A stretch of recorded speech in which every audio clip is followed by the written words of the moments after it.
Check 1 2, check 1 2. Hey everyone, if you can hear me, about to go live for a short video discussing a new election poll that has just been released. We're going to talk about that in just a moment. If you can hear me though, please go ahead and share this video out with any friends that might be interested, paying attention to the Houston mayoral election, or anybody who's interested or concerned with the issues that I'm talking about. I appreciate the shares. Again, we're going to be talking about a new poll that has been released in the city of Houston, a new mayoral election poll that was put together from Houston Public Media and Channel 11 KHOU.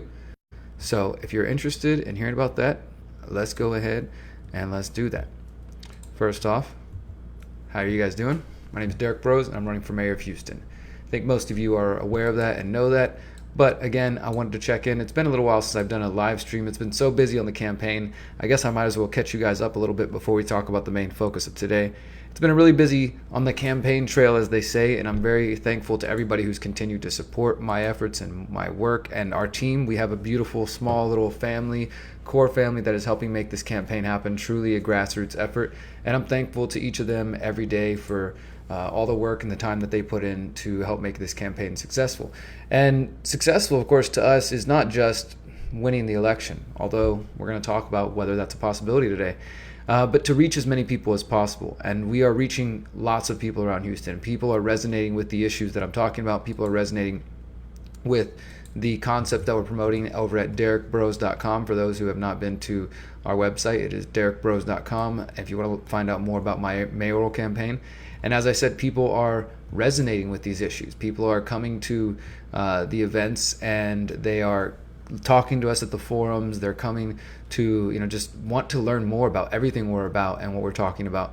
And so I invite you guys to check out derrickbroze.com. And if you want to support us, we also have a fundraising campaign going on. You can find out that on our Facebook page, of course. And yeah, you can get plugged into the work that we're doing and the message that we're spreading and the ideas that we're sharing at the website. But for now, we're going to talk about this. This is a new poll, as I just mentioned, coming from Channel 11 KHOU and Houston Public Media. So let me tell you a little bit about this first. So this poll is supposed to inform Houstonians about where Houstonians stand right now. I think we're at 40 days away from the election, November 5th. And this poll was taken between September 3rd and 15th. It was a poll of 501 registered voters in Houston by Houston Public Media and KHOU, by 501 registered voters who said they were, quote, certain or very likely to vote in this upcoming election. And so the results are about 10 days old. They did it over a 2-week period. And again, 501 registered voters. And right away, I should say, 501 registered voters is not a lot. That's not a whole lot of people. I don't really know if we can say that's going to be a really accurate sample of the entire city, but that's what we're looking at right now. So we're going to go ahead and just talk a little bit about this. And it says that Mayor Turner leads Houston's mayoral race and voters support the Metro bond. Now again, 501 people, it doesn't say what neighborhood they got this from or how they chose these people, if it was at random. First thing I want to say off the bat, of course, is they include myself and the lesser known candidates. These folks here, they always include us separately. They talk about us as if we're a second class of candidates. And that's kind of part of their whole thing here. The local media really keeps people in a bubble, as well as these neighborhood groups. But what we have here is that it says about 19% of people who responded of the 501 said they'll vote for Tony Busby. 10% chose Bill King. 3.6% chose Councilmember Boykins, and less than 1% chose Sue Lovell, a former city council member. And when you look at these numbers, though, now let's kind of check this out. So this is 501 registered voters who said they're certain they're going to vote. You have Sylvester Turner, 36%. And again, we don't know which neighborhood or what side of town or how they chose these, or if they were chosen at random. I've actually reached out to the people who were involved with the poll to see if I can get some more detailed results. So what I think is interesting, though, is you have 22% of the 501 registered voters, who again is a very small sample, but still it's interesting that 22% of them don't know who they're going to vote for. And we're just at this time we were about 2 months away from the election, so we're just about a month and a half. Still, about 1/5 of people, if we take this sample size and we extrapolate it, you could say that 1/5 of people in the city do not know who they're going to vote for at this point. And to me, as somebody who is, again, seen as the outsider, this is something that I think is, to my advantage, because there are lots of people who are still trying to make up their minds in the city of Houston. You've had plenty of time to hear from Tony Busby and from all these other folks and to see where they stand on the issues. But many of you are just getting to know some of the other candidates who have been campaigning, and their names are listed in that article there. You can find that if you want to go ahead and check that out. But yeah, let's look a little bit more at the topic here. Let's check this out. So 22% don't know, 19% say they support Tony Busby, 9.6% Bill King, 5% refuse to answer, 3.6% for Boykins, and again, Sue Lovell down at 0.4%. So they list the top 5 candidates, the main 5 candidates they want you to know about. But look at this number here. Other candidates, 3.4% of the 501 people said they would support an other candidate, whoever that may be. They don't tell us who exactly. And the reason I think that's substantial is because, well, I'm one of the other candidates. I'm the lesser known candidates that they keep referring to. 3.4%, that is about 15 people. So 15 people out of the 501 registered voters said they would support somebody other than Sue Lovell, Dwight Boykins, Bill King, Tony Busby, or Sylvester Turner. And if you look at that, that's a larger number than the people who said they would support Sue Lovell, which 0.4%, that equals to 2 people. So 2 out of 501 said they would support Sue Lovell. And the other 3.4% is 15 people. So 15 people said they support somebody else. Now there's 7 of us other than these main 5. So even if we split that 15 people evenly between 7 people and say everybody gets 2 votes and maybe one other person gets a 3rd vote, that is either tied or surpassing Sue Lovell. But they didn't list that. They don't list any of our names. They just say, other candidates. Theoretically, maybe all 15 of those votes support the Derrick Broze for mayor campaign. Maybe some of them support Kendall Baker, support somebody else. But my guess is that number is more than likely higher than Sue Lovell. And so what I'm pointing out is this is just another selective thing with the media, where let's say that I did get even half of those votes, 7 of those votes out of 15, and the other 8 are split up. Or anybody, let's just say whatever candidate. Of course, I'm going to say it's me because I hope so. That would put me obviously above Sue Lovell and really not that far behind Boykins. But that's not what they're telling you here. They just kind of put us all under other candidates. And if you think about that, let's say that I did get half of those votes. I don't know the details. I've reached out to them to find out how this other candidate actually breaks down, and I'll let you know if I find out about it. But let's say I got half of those. So 7 of those votes, and that puts me behind Boykins at his 3.6%. But you still got this number, 22% of people out of 501 who don't know who they're voting for. So that could go anywhere. That's going to get split up a few different ways. Maybe some of it goes to Turner, some of it goes to Busby. The only way Busby would win, if we take this 501 number, and I think it's an extremely small sample, so I don't think it's representative of the whole city, but let's just play along with this poll here. If you take this poll and that Busby has to win that whole 22% in order to beat Sylvester Turner. But I think that polls we have seen in a recent election, namely, say, the election where Donald Trump supposedly won. Personally, I don't buy presidential elections. I think they're all rigged. I'm just being real with you. But if you buy what the election says, then, the numbers were claiming Trump wasn't going to win. And people were surprised. Even the media claims they were surprised. So I don't think one single poll from one outlet is enough to decide, okay, well, that's who's going to win the election. But it will influence people, and it will influence people's thinking. So then I want to go revisit this just a little bit further. Let's check this out. Let's see, hold on. So we're going to see what are the questions, or what are the issues that people care about. For one, the 501 people rated the city poor when it came to flood control, road maintenance, and some people, whoever these people are, said that the city's doing good on recycling. I don't know if they're really paying attention, but that should also be poor. So people say there's a lot of poor areas, though, but they rate the city's performance on fire at good. And apparently these are the issues that Houstonians, at least these issues, the Houstonians that were questioned, care about the most. I disagree. It says they have 24 issues. They don't tell us which issues they listed, but these are the 6 most important problems to Houstonians: flooding, roads, crime, traffic, homelessness, and public transportation. Now, those issues, I think they do matter to some degree, but as you guys know with my campaign, we're also talking about bigger issues, as well as how do we tackle the flooding, the crime, the homelessness, but not in a traditional way that involves bureaucracy and taxes and things of that sort.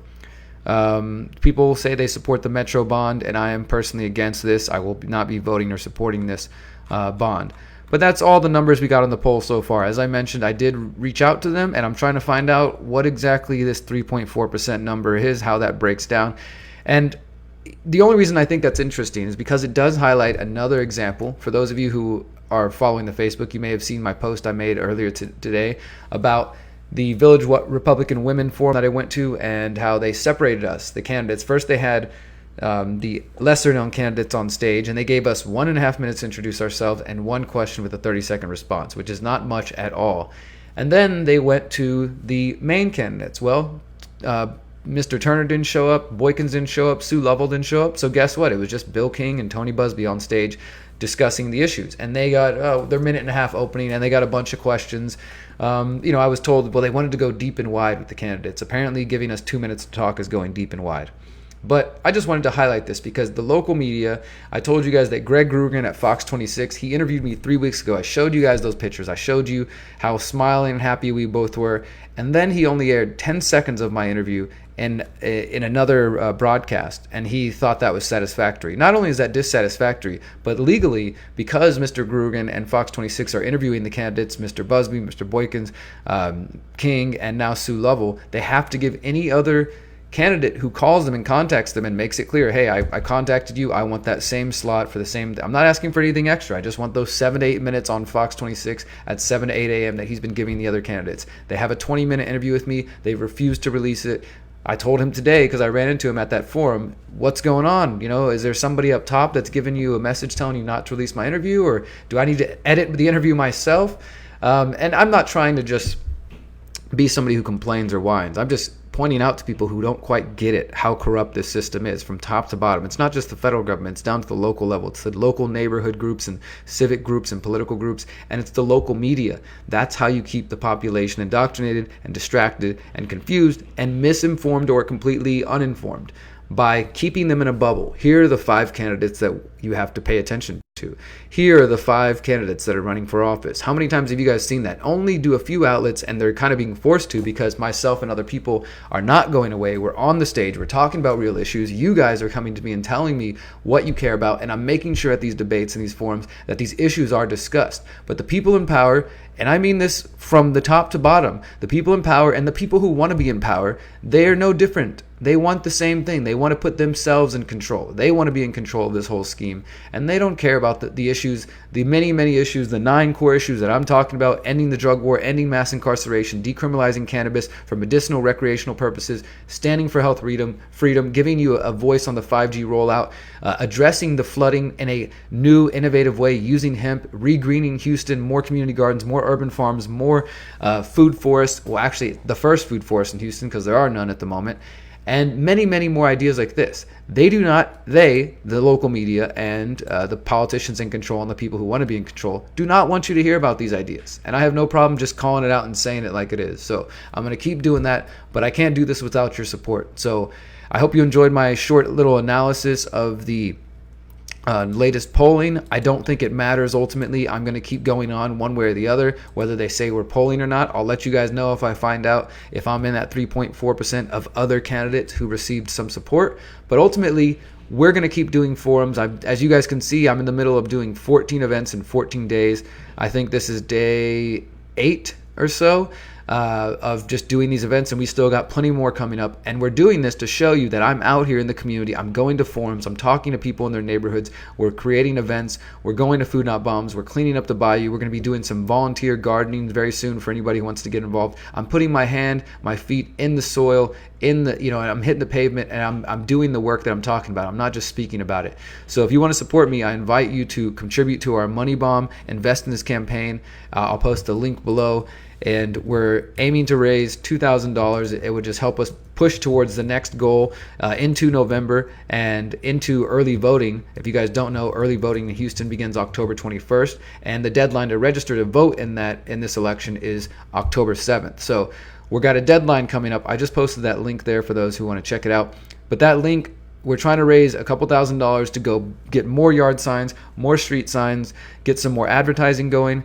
and we have lots happening, but I cannot do this without you. I'm doing my best to use my voice, to use my knowledge, and to let this message speak through me and share this message at every event I go to and to every person I talk to, so they understand why these issues matter. And they understand that you own yourself and that you are powerful, beautiful, and free, and that nobody should be controlling your lives, and that the people of Houston have gone long enough without having a voice. And I'm trying to change that. So I invite you guys to invest in this campaign, invest in these ideas. And if you want to reach out to me, you want to get to know me better, you want to hear where I stand on certain issues, my number is 713-909-0382. Once again, that's 713-909-0382. Or you can email me at Derrick Broze for mayor at protonmail.com. And of course, you can check out derrickbroze.com to find out more about all that stuff. And that's where I'm going to leave it, guys. I appreciate you very much. I hope you value what I'm bringing to this campaign. Please share this video with your friends. Let them know that whatever the polls say, there's still an opportunity for that 22% of you who haven't made your mind up, and even those of you who think you've got a candidate in mind, to come our way and to do something brand new. Because what we're doing, what we're bringing to the table, is something that has never been seen in Houston. I can see it every single day, every single event we do. People are listening. People are excited. People want to get involved. But we need your help to keep growing. So please check out DerrickBroze.com, check out our Facebook page and all our social media, and think about how you can support and how you can get involved. Until next time, remember, you are powerful, you are beautiful, and you are free, my friends. Peace.